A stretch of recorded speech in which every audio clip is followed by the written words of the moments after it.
नमस्कार फ्रेंड्स. पावसाळा सुरू झाला की आजूबाजूला किती सुंदर हिरवळ होते ना. आमच्याही घराच्या अंगणात पाऊस पडला की खूप छान गवत उगवतं.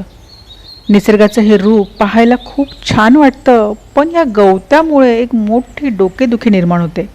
ती म्हणजे भयंकर डास आणि किडे. त्यात आमचा लाडका मँगो जो दिवसभर अंगणात खेळत असतो. तो आत बाहेर करताना घराचा दरवाजा सारखा उघडझाप होत राहतो आणि त्यातूनच संध्याकाळच्या वेळी शेकडो डास आणि पावसाळी किडे थेट घरात घुसतात. तुमच्याही घरी थोडंफार असंच काहीतरी होत असेल. आपल्याकडे संध्याकाळी दारापाशी किंवा तुळशीजवळ दिवा लावण्याची छान प्रथा आहे. पण मी विचार केला की नेहमीच्या साध्या दिव्याऐवजी जर आपण एक विशेष आयुर्वेदिक दिवा लावला तर. हो फ्रेंड्स, मी गेल्या काही दिवसांपासून नेहमीच्या दिव्याऐवजी स्वयंपाकघरातील गोष्टी वापरून एक नॅचरल दिवा लावायला सुरुवात केली आहे. आणि विश्वास ठेवा, या एका दिव्यामुळे दारात येणारे डास आणि किडे एका मिनिटात पळून जातात. आजच्या रानवाराच्या व्हिडिओमध्ये मी तुम्हाला हाच डास पळवण्याचा 100% नैसर्गिक उपाय कसा बनवायचा ते दाखवणार आहे. केमिकल्स कॉइल्स वापरून स्वतःचे आरोग्य धोक्यात घालण्यापेक्षा हा सोपा उपाय नक्की पहा. फ्रेंड्स, आज आपण 2 छोटे उपाय पाहणार आहोत. दोन्ही उपाय अत्यंत प्रभावी आहेत. कडुलिंब आणि कापराचा जादुई दिवा. एका वाटीत किंवा मातीच्या पंतीत कडुलिंबाचे तेल घ्या. कडुलिंबाचे तेल तुम्हाला कोणत्याही मेडिकलमध्ये किंवा किराणा दुकानामध्ये सहज मिळते. आता यामध्ये आपण टाकणार आहोत 2 ते 3 कापराच्या वड्या. हा कापूर तुम्ही साधा किंवा भीमसेनी कापूर देखील वापरू शकता. कापूर हाताने बारीक करून तेलात मिक्स करा. आता कापसाची वात करून हा दिवा संध्याकाळी खिडकीजवळ किंवा दारापाशी किंवा तुळशीजवळ लावा. विज्ञानानुसार कडुलिंबामध्ये अझाडिराक्टिन नावाचा घटक असतो, जो डासांना अजिबात सहन होत नाही आणि कापराच्या तीव्र वासामुळे डासांची श्वसन संस्था विस्कळीत होते. हा दिवा लावल्याने घरातून डास तर पळतातच, पण घरातील नकारात्मक ऊर्जाही दूर होते. तेजपत्ता आणि लवंगाचा धूर.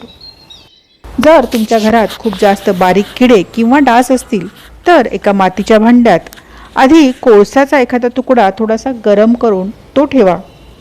त्यावरती 2 ते 3 तेजपत्ता, 2 लवंगा आणि छोटा कापराचा तुकडा ठेवून तो पेटून द्या. याचा धूर संपूर्ण घरात पसरू द्या. तेजपत्ता जळताना जो धूर निघतो ना, तो डास आणि बारीक पावसाळी किड्यांसाठी नैसर्गिक कीटकनाशक म्हणून काम करतो. या धुराचा माणसाला काही त्रास होत नाही, पण किडे मात्र तत्काळ घर सोडून पळून जातात. हा उपाय करताना फक्त एकच काळजी घ्या की जेव्हा तुम्ही तेजपत्ता जाळाल तेव्हा घराचे दरवाजे आणि खिडक्या एक 5 मिनिटासाठी बंद ठेवा, जेणेकरून धूर आत कोंडेल आणि डास मरतील किंवा पळतील.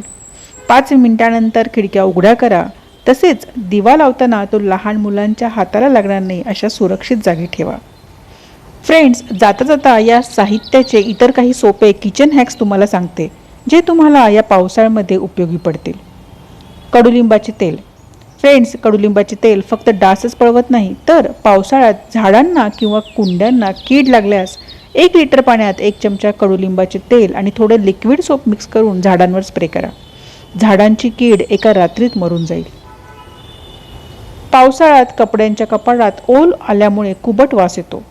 कपाटाच्या कोपऱ्यात कापराच्या 2 वड्या ठेवून दिल्यास कपाटातील ओलसर वास दूर होतो आणि कपड्यांना छान सुगंध देखील येतो. पावसाळी हवेमुळे तांदूळ, गहू किंवा सुक्या मसाल्यांमध्ये बारीक किडे किंवा आळ्या होतात.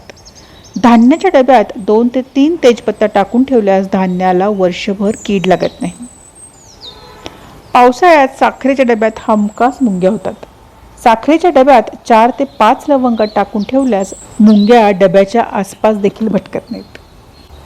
सो फ्रेंड्स, केमिकल कॉइल्स वापरून स्वतःचे आरोग्य धोक्यात घालण्यापेक्षा हा सेंद्रिय आणि स्वस्त उपाय आजच करून पहा. तुम्हाला हा व्हिडिओ कसा वाटला मला कमेंटमध्ये नक्की सांगा. हा व्हिडिओ जर तुम्हाला उपयुक्त वाटला असेल तर तुमच्या शेजाऱ्यांना आणि नातेवाईकांना नक्की शेअर करा. व्हिडिओ आवडला असेल तर लाईक करा आणि अशाच आरोग्यपूर्ण माहितीसाठी रानवाराला सबस्क्राईब करायला विसरू नका. त्याचबरोबर बेल आयकॉन दाबा, जेणेकरून येणाऱ्या नवनवीन व्हिडिओंची माहिती आपणापर्यंत पोहोचत राहील. तोपर्यंत सुरक्षित रहा, निरोगी रहा. धन्यवाद फ्रेंड्स.